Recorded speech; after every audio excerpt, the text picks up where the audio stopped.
Hi, it's Danny from Danny Sports Bar here in Pattaya, looking ahead at the week in the world of sports. Before we look ahead to Sports Week, I want to talk about a few things happening here at Danny Sports Bar.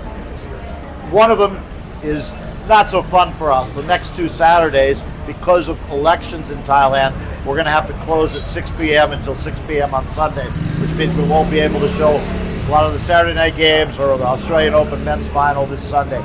But we'll show everything else. We open on Sunday at 6 p.m. Two other things. Friday night this week, 7 p.m., we're going to start up Killer Pool. First time we've ever done it. It's been suggested to us many times.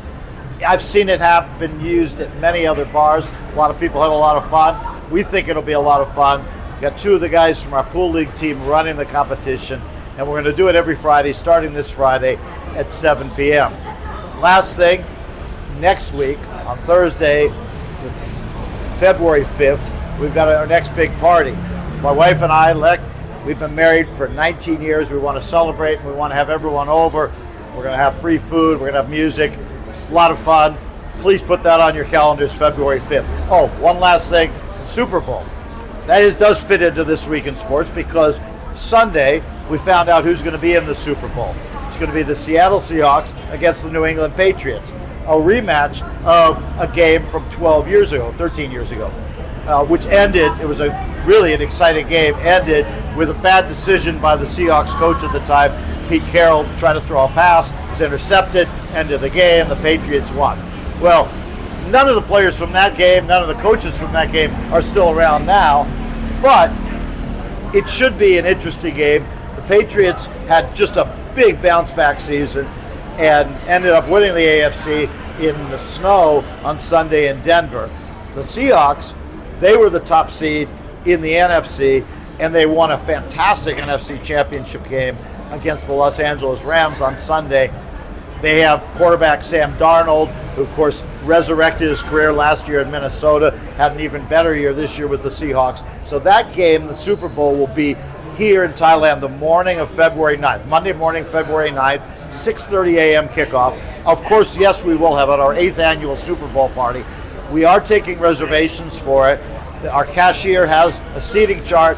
We ask 300 baht to reserve a seat because of the early morning. We want to make sure people are going to show up, but that also includes free food.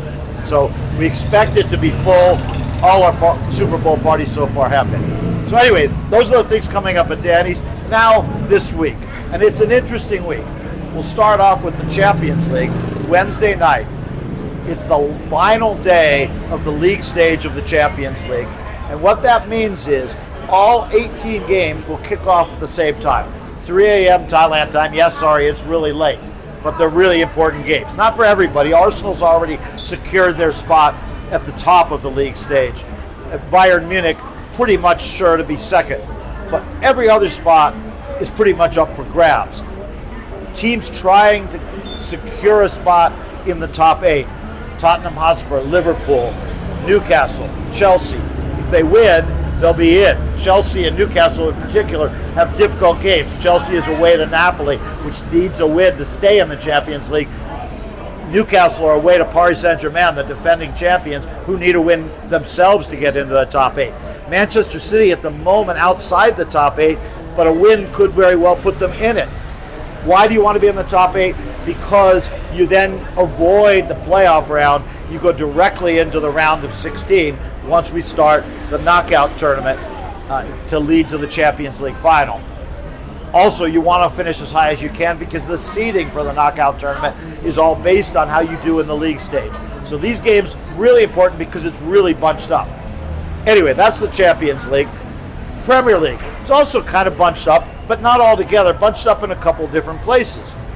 Right now, Chelsea are in 4th place, but they're as close to Tottenham Hotspur in 14th place as they are to Aston Villa and Manchester City, who are tied for 2nd and 3rd. So the gap between 3rd and 4th is pretty big, 9 points, but there's no gap at all, hardly, between 4th and 14th. Then there's also a fight for relegation. We'll talk about that later.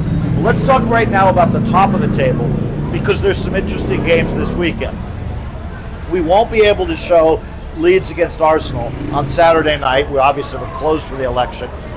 But that Leeds have only lost 2 of 11 home games. They're down near the bottom of the table. They're still not assured of avoiding relegation this year, but they've only lost 2 out of 11 home games. They only lost to Aston Villa and to Spurs so far at home at Ellen Road. They've drawn several games. They've won a few.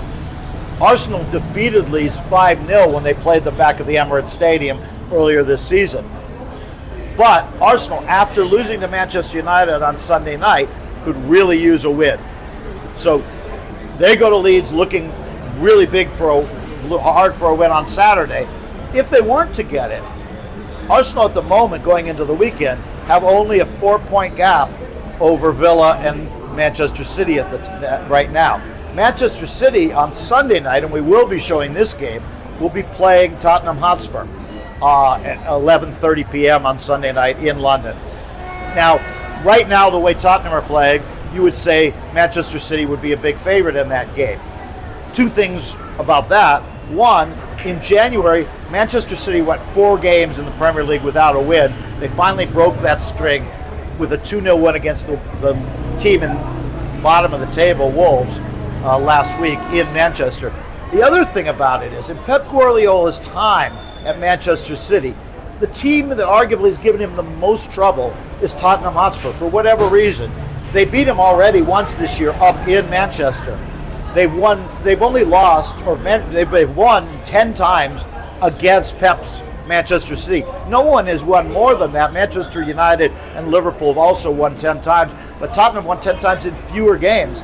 It doesn't make a lot of sense. A lot of these things where there's someone as bogey team don't make sense, but it has been the case, and it is certainly in both teams' minds that Tottenham often perform against Manchester City.